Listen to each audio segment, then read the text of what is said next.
Hello, everybody.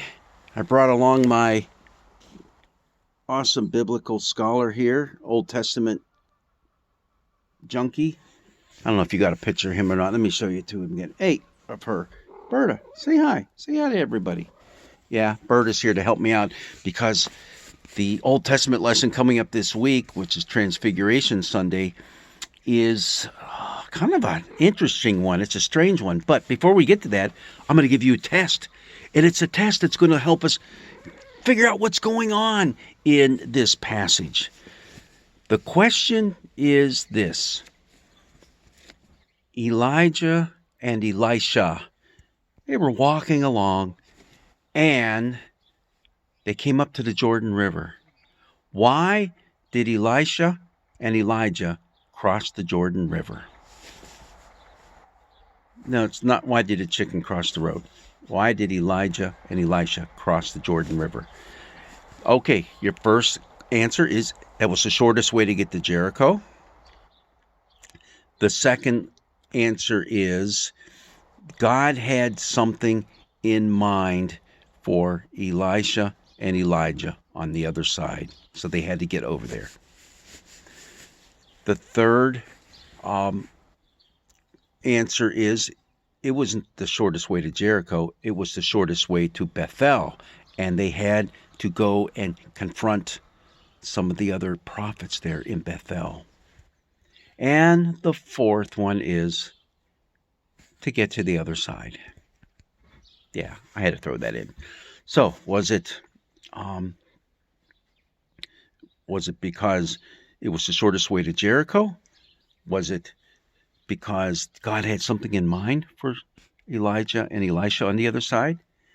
Was it because it was the shortest way to Bethel and they had to confront some other prophets there? Or they just had to get to the other side? Well, the answer is God had something in mind for Elijah and Elisha. Now, why is this particular passage used on the Sunday of the Transfiguration? Because you all know the story. I'm going to tell you the story in just a few sentences here. They get to the other side, and it's kind of cool the way they get there. But they're on the other side, and Elijah says, "This is it. And do you have anything you want of me?" Because he's preparing. He's old, and he's preparing to hand everything over to Elisha, his understudy. Elisha says, "I want a double portion of your spirit. Whatever it is that makes you tick, I want it. I want it." And Elijah says, "Well, you can't take your eyes off of me." But then all of a sudden this whirlwind comes between them, and it's sucking Elijah up. And then there's this chariot of fire that comes. It's burning, and Elisha is just freaking out and says, "Father, Father." And that's a term of endearment. They weren't related, but he's calling out to him. And there goes Elijah up in the whirlwind on the chariot of fire. You know the story. You've heard it in Sunday school. Probably talked about it a lot on your flannel graphs and all that kind of stuff. Hey, but the reason we see that is who showed up on the mountaintop with Jesus when he was transfigured before his disciples? It was Moses and Elijah. There were those who believed, and it's in a lot of rabbinical writings of the intertestamental times leading up to Jesus, that Elijah, since he did not die and was taken up in that whirlwind, he was going to return to the earth and prepare the way for the coming of the Messiah. We also have that very same thing show up in the gospel readings when Jesus is talking about, not the ones for this week, but other ones. Jesus is talking about John the Baptizer and basically says, "Hey, that's Elijah. That was Elijah come back, and you just didn't know it." But it's kind of a fascinating story, because before they cross the river, what does Elijah do? How many of you remember how they crossed the river? Wasn't on a boat. Wasn't on a crocodile. No, they crossed over on dry land, because Elijah took his cloak and whipped it, and there was the water split, and they walked across on dry land. And It's when they got there, because the whole way going there, by the way, they already had passed through Bethel and Jericho, okay? They'd already gone through those before they crossed the river, so that was kind of a trick question. But it's when they were in Bethel and Jericho that the prophets came up to Elisha and said, hey, he's going to die. His time is short. And both times Elisha said, I know. Shh, just be quiet.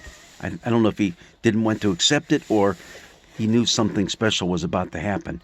And it was. Now God gives to Elisha, through Elijah, that double portion of Spirit, and boy, does he ever get it. Does he ever get it, especially when he crosses back and passes through Bethel and Jericho on his way home. Yep, it becomes well known. And there's a couple of stories in there that'll make your eyes pop. One of them about people who are mocking Elisha, and he commands a bunch of bears to go eat them. Whoa! What kind of story is that? We'll have to get to that later, won't we? So just know that this story is tied into the transfiguration of Jesus, because it is Moses, the giver of the law, and Elijah, considered one of the greatest prophets, if not the greatest prophet of all time, who appear with Jesus on that mountaintop. Blessings be with you. And once again, I want to give a shout out to our biblical scholar here, who is all things 2 Kings. That's where our reading was from, 2 Kings, the second chapter. Go ahead and read it. It's a good read. And hopefully you pass the test. And as we get closer and closer to this Sunday, we will see just what the transfiguration of Jesus meant to those disciples and what it means for you and for me. God's blessings be with you.